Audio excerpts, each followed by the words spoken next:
Bonjour, nous nous retrouvons aujourd'hui avec l'UNSA Éducation dans le cadre de sa semaine de la QVCT qui propose une série d'audios axés sur la santé mentale au travail. Cette initiative s'inscrit dans leur campagne nationale pour la prévention de la santé mentale au travail. Nous vous proposons, à travers une série de 5 audios, de partir à la découverte de ce sujet complexe. Et ce deuxième audio se concentre sur l'évolution de la perception de la santé mentale au travail. L'occasion de rappeler que la santé mentale, ça concerne tout le monde, tous les jours. Oui, et c'est important de casser ce mythe. Santé mentale égale trouble ou maladie. Pourtant, la définition de l'OMS insiste sur l'état de bien-être, la capacité à faire face au stress, à travailler avec succès et à contribuer à la société. Le sujet reste difficile. Les préjugés sont encore très présents dans la société et le monde du travail n'échappe pas, non? Oui, la stigmatisation est un vrai frein. Les personnes concernées sont souvent vues comme fragiles ou imprévisibles, ce qui nuit à leur intégration professionnelle et aggrave le silence autour du sujet. On voit bien que cette image est fausse. Affronter ces difficultés demande une vraie force mentale et un courage que l'entourage ne voit pas toujours. C'est exact. Beaucoup préfèrent se taire par peur d'être jugés ou mis à l'écart au travail. Ce silence empêche de demander de l'aide ou des ajustements, horaires, tâches ou simplement plus de compréhension. Historiquement, la santé mentale au travail était perçue comme un problème purement individuel. Mais les mentalités évoluent, non? Oui, c'est une évolution vraiment importante. Pendant très longtemps, parfois, c'est encore un peu le cas aujourd'hui. La santé mentale était perçue comme quelque chose de strictement privé, de personnel, de médical. Et si quelqu'un allait mal, c'était son problème. Ça venait de sa vie perso, de sa psychologie. Mais les recherches, le terrain et puis des événements comme la crise Covid ont mis en lumière une autre réalité. Et qu'est-ce qui a changé alors concrètement?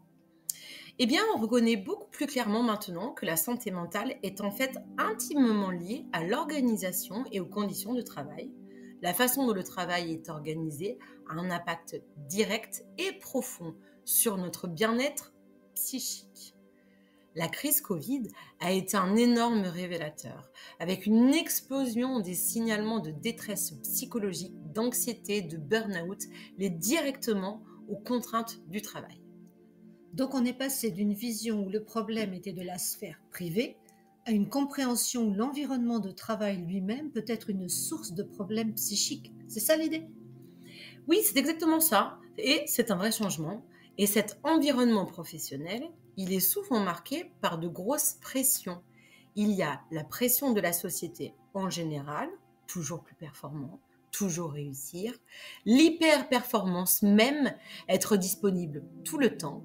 Et puis, il y a les pressions de l'organisation elle-même, des délais impossibles à tenir, une absence de moyens de plus en plus criante, des changements incessants dont la commande ne prend pas la forme institutionnelle adaptée. Très et trop souvent, notamment c'est par voie de presse que des collègues apprennent les attendus. Et quand ça craque, j'imagine que la tentation, c'est de dire que c'est la personne qui n'est pas assez résiliente, pas assez forte. Bah oui, c'est exactement le piège. Il y a une tendance très très forte à individualiser le problème. Si quelqu'un souffre, on va pointer son incapacité à gérer le stress, voire sa fragilité intrinsèque. On va lui proposer une formation pour mieux gérer son temps et son stress. Alors qu'en réalité, Alors qu'en réalité, très souvent, ce sont les dysfonctionnements organisationnels qui sont la cause de cette souffrance. C'est la surcharge de travail chronique, c'est le manque d'autonomie qui fait qu'on ne peut pas s'organiser, c'est l'absence de reconnaissance pour le travail fait, c'est les relations dégradées à cause d'une mauvaise communication ou d'un management toxique. C'est le sentiment de faire un travail inutile ou qui va à l'encontre de ses valeurs. C'est tous ces facteurs-là qui créent le stress, qui rend malade, l'anxiété, l'épuisement. Donc blâmer la personne, ce n'est pas seulement injuste, c'est surtout que ça empêche de s'attaquer aux vraies racines du problème. c'est un renversement de perspective total en fait. On regarde le doigt au lieu de regarder la lune. Ça me fait penser à un principe de base en prévention des risques au travail qui va dans ce sens, mais qu'on oublie peut-être un peu.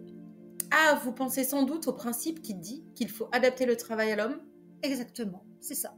L'idée, si je comprends bien, c'est à l'organisation de penser le travail, les tâches, les outils, les horaires, la charge, en fonction des capacités, des limites des humains qui vont le faire.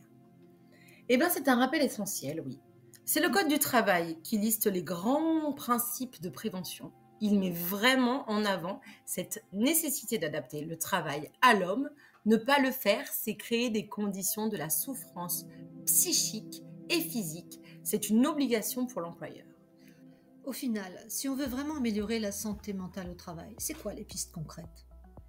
Alors, la première étape vraiment indispensable, c'est d'expliquer ce qu'est la santé mentale et que cela peut concerner tout le monde, informer, sensibiliser, promouvoir une culture d'inclusion où la diversité est vue comme une richesse, pas comme un problème. Avoir des politiques claires contre la discrimination, tout ça, ça aide à créer un environnement de travail plus sûr psychologiquement pour tous. Et il faut une attention particulière pour les managers parce qu'ils sont en première ligne pour voir les signaux de mal-être et pour agir sur l'organisation du travail de leur équipe. Il faut installer un climat de confiance. Absolument.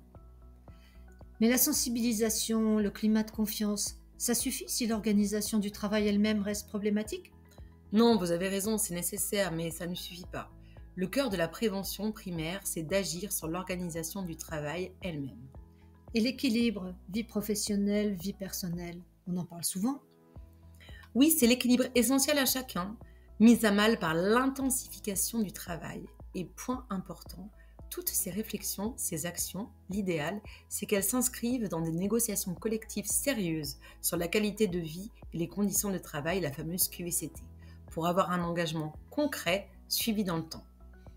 D'accord. Donc, si on essaie de résumer un peu le message principal de tout ça, la santé mentale au travail, ce n'est pas juste une affaire personnelle, une question de force ou de faiblesse de l'individu.